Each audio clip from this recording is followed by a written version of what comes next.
Patubig po tayo sa ating ampalaya. Ito yung second batch. 5 days old. Ayan. Maliliit pa po sila. Kailangan nating magpatubig. Ayan. Ayan. Hanggang doon ho yan sa dulo. Mga bagong tanim. Second batch ng ating ampalaya. Ayan. Pakita ko ho sa inyo yung pagpapatubig. Yan, puro ampalaya ho yan hanggang doon sa dulo. Ito yung proseso ng pagpapatubig. Ayan. Hilahin ho yan mamaya hanggang doon sa dulo. Tapos ililipat ho dito sa kabila.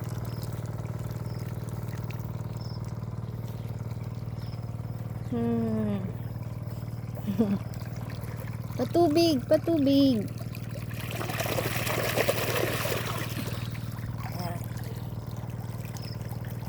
Tatakbo na ho yung tubig hanggang dun sa dulo. Saka po natin ililipat mamaya dito. Tapos lipat po dito sa kabila. Ayan.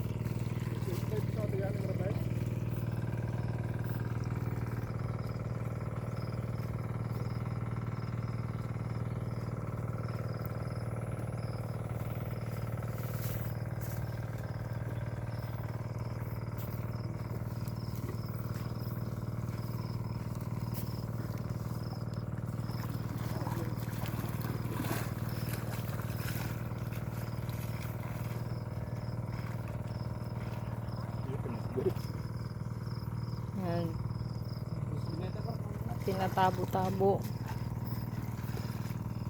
Ayan. Kasi maliliit pa. Ayan. Lipat yung isang hose.